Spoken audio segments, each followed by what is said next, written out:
मेश्राम साहेब, काल धामणगाव इथे जी घटना घडलेली आहे भिवापूरमध्ये, नेमकं त्यामध्ये काय अपडेट आहे आणि आग लागण्याचं नेमकं कारण काय आहे? अ, काल धामणगाव विद्या मंदिर सोलापूर तालुक्यातलं एक गाव आहे, एकदम कोपऱ्याचं.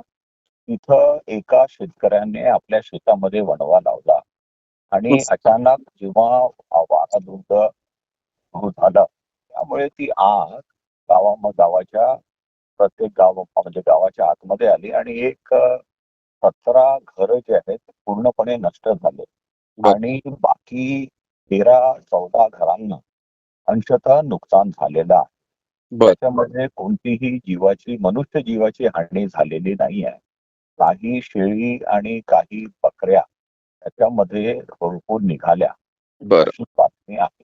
काल मी तिथं जाऊन प्रत्यक्ष पाहणी केली. 1 वाजतापर्यंत मी होतो बर. आणि आणि जे काही फायर ब्रिगेडच्या गाड्या सुरुवात करायची होती, बर. ते आम्ही इथून नागपूरहून मूव्ह केल्या, नांदेडहून मूव्ह केल्या, बर.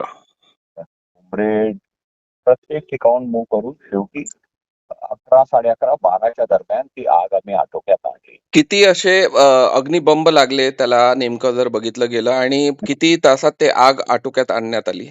1-7:30च्या दरम्यान ती आग लागली आणि 10:30-11च्या दरम्यान ती आग आटोक्यात आली. सुरुवातीला ती आग आटोक्यात आणण्याकरता जे फायर ब्रिगेड आम्ही पाठवले होते, त्याच्यामुळे बराच काही कंट्रोलमध्ये आली होती आग आणि बाकी जे विझवायचं काम होतं, ते तेव्हा 6 गाड्या तिथं उपलब्ध होत्या बर. आणि त्याच्या माध्यमातून पूर्ण आग आम्ही 11:30-12च्या दरम्यान पूर्ण आग विझवण्यामध्ये आम्हाला यश मिळालं. मेश्राम साहेब, जर नुकसानचं जर आकडा जर बघितला तर किती मोठं नुकसान आहे आणि कितीचं नुकसान आहे हे?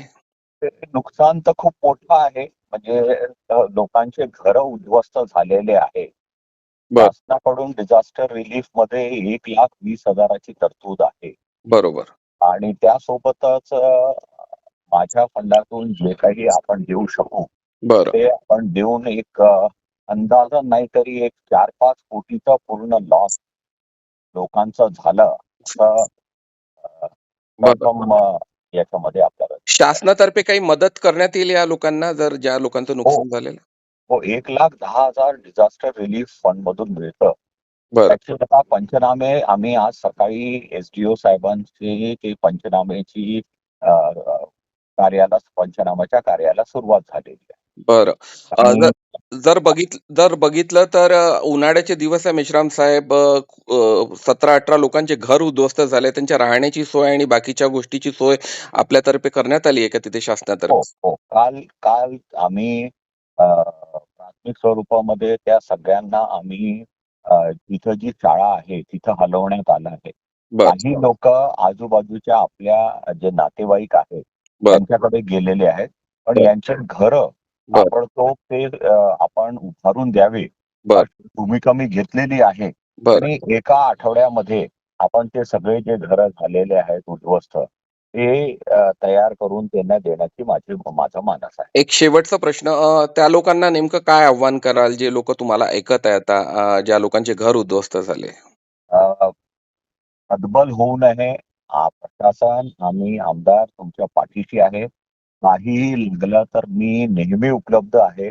मला फक्त फोन करा. आपण मोठ्या प्रमाणावरती जे काही मदत बर. सरकारच्या माध्यमातून आणि आमदार म्हणून जे जबाबदारी माझ्यावरती तुम्ही दिलेली आहे, बर. ते पार पाडण्यामध्ये मी कुठेही कमी पडणार नाही. धन्यवाद मेश्राम साहेब.